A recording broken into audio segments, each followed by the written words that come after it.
faim, fatigue, stress, anxiété, frustration, colère ou joie. Tu as bien conscience que les émotions parfois te font manger, mais tu sais pas faire autrement. Comment arrêter les grignotages compulsifs? Voilà le sujet de la vidéo d'aujourd'hui.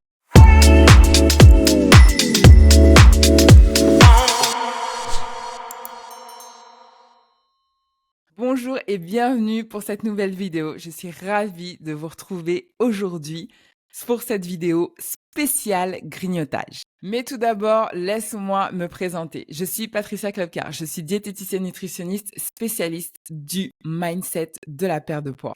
J'ai aidé plus de 600 femmes à perdre du poids sans frustration ni privation, simplement en les aidant à créer leur propre équilibre alimentaire. Un équilibre qui leur ressemble, en accord avec leurs envies, leurs valeurs, leurs goûts, leur mode de vie. Pour mettre fin, une bonne fois pour toutes, à l'effet yo-yo et pour qu'elles se sentent enfin belles, sexy et épanouies dans leur corps. Aujourd'hui, je vais te donner 3 conseils pour arrêter les grignotages compulsifs. Mais juste avant, si tu veux mettre en place des actions concrètes pour que tu puisses réussir ta perte de poids une bonne fois pour toutes, je t'invite à télécharger dès maintenant le guide gratuit que j'ai fait pour toi qui est dans le lien en description.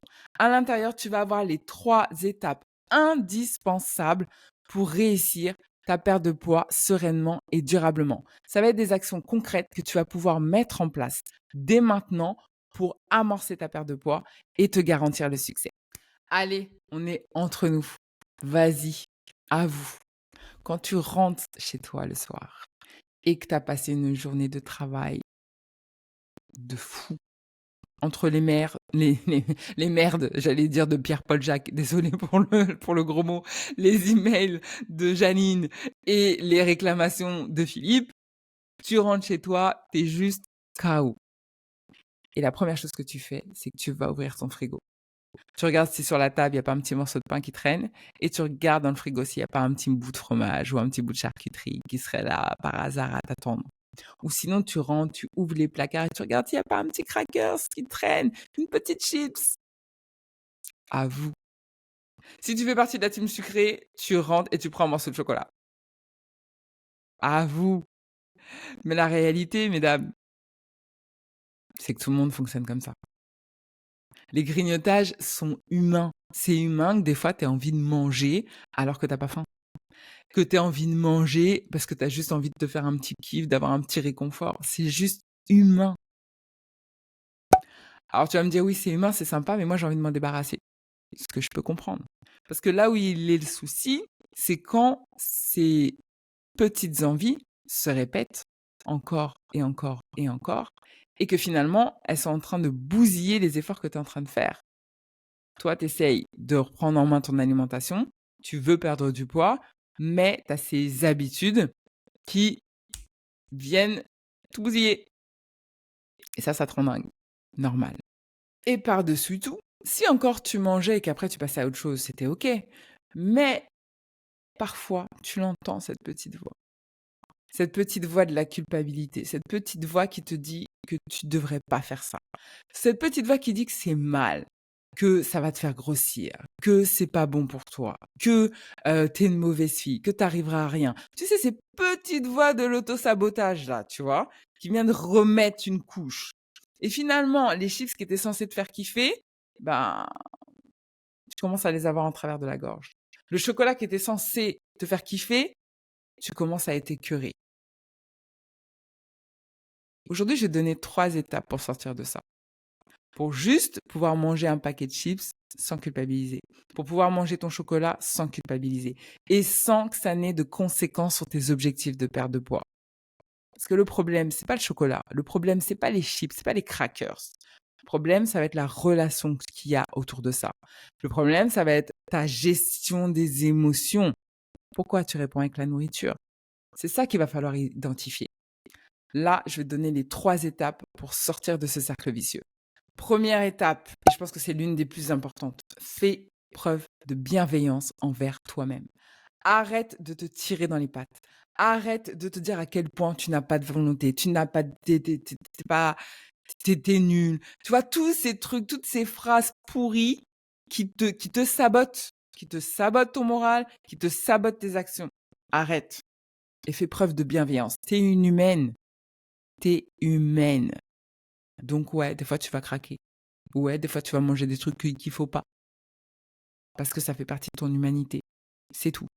Donc la première chose, c'est de faire preuve de bienveillance. Tu vas faire preuve de bienveillance et tu vas mettre une petite casquette que j'appelle la casquette de l'exploratrice. Tu vas aller chercher et tu vas aller t'observer surtout pour regarder comment tu fonctionnes. C'est quoi ton mode de fonctionnement? C'est quoi ta carte d'identité? C'est quoi? C'est quoi ta relation avec ton alimentation? Qu'est-ce qui te donne envie d'aller manger? C'est les odeurs, c'est les goûts, c'est les substances, c'est la fatigue, c'est les émotions? C'est quoi? Apprends à te connaître. Ça, c'est la première chose. Un, tu vas faire preuve de bienveillance. Tu vas mettre ta casquette d'exploratrice et tu vas apprendre à te connaître. Tu vas regarder comment tu fonctionnes. Ça, c'est la première étape. Deuxième étape, tu vas aller chercher, maintenant que tu as la casquette d'exploratrice, la cause. Pourquoi, quand tu rentres, tu manges? Pourquoi ça déborde? Pourquoi tu n'arrives pas à t'arrêter à 2 carrés de chocolat et que tu termines la tablette? Pour ça, il faut que tu ailles identifier la cause. Tu mets ta casquette d'exploratrice bienveillante et tu vas regarder quel est l'élément déclencheur. Tu vas aller regarder quelle est la situation qui te fait craquer. Quelle est l'émotion qui te donne envie de manger?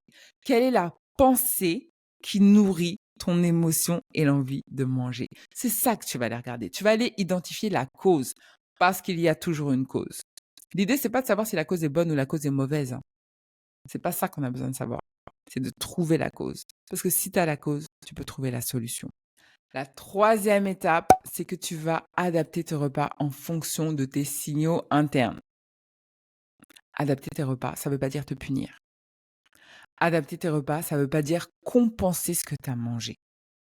Adapter tes repas, ça veut dire juste, tu vas te demander, je suis rentrée, j'ai mangé ça. Donc, mon niveau de faim a baissé. Voire même, si je n'avais pas faim quand j'ai mangé, mon niveau de faim est inexistant. Grosso modo, j'ai pas faim. J'ai plus faim. Mais en fonction de cette information-là, tu vas voir ce que tu fais avec le repas suivant. Soit tu vas diminuer les quantités parce que finalement, tu as mangé un petit truc, mais ça va jamais tenir toute la soirée. Donc, tu vas juste compléter ton repas avec autre chose. Soit tu vas décaler l'heure de ton repas parce que finalement, ça t'a coupé la faim, t'as pas faim. Donc, tu vas attendre que la faim revienne avant de commencer à manger. Soit finalement, tu as mangé l'équivalent d'un repas au moment où tu es rentré et tu n'as plus faim. Et tu sais que tu ne te réveilleras pas la nuit parce que ça t'a vraiment calé. Dans ce cas-là, tu mangeras le lendemain matin. Le plus important, c'est d'écouter son signal interne. Première chose, ton niveau de faim, ton niveau de rassasiement. La deuxième chose, c'est de ne pas compenser. Ne cherche pas à compenser. Parce que sinon, tu es juste en train de dire à ton cerveau, oh là là, tu t'es fait plaisir. Oh là là, t'as déconné. Maintenant, c'est punition. Maintenant, on se punit. Oh, t'es humaine. Tu vas t'écouter, tu vas t'observer et tu vas adapter en fonction du moment présent. Stop. Il n'y aura pas de conséquences. Plus tu vas t'écouter, plus tu vas être en accord avec tes besoins. Plus ton corps va comprendre que, OK, mes apports, j'ai besoin de temps, j'ai mangé pour temps, on est OK. Ton corps sait se réguler. Il sait se réguler. Il sait quand tu n'as plus besoin d'énergie. Il sait quand tu n'as plus besoin de manger. Mais il faut que tu l'écoutes. Il faut que tu l'écoutes. Et quand tu t'observes, tu peux identifier que ah là, je me suis pas écoutée là. Pourquoi je me suis pas écoutée? Qu'est-ce qui a fait que je me suis pas écoutée? Qu'est-ce qui a fait que j'ai préféré écouter mon émotion ou autre? Encore une fois, il n'y a pas de bon ou de mauvais. L'idée, c'est d'aller chercher le pourquoi, la cause de ce grignotage. C'est pas de blâmer le chocolat, les chips ou le fromage. C'est pourquoi tu grignotes alors que tu n'as pas faim.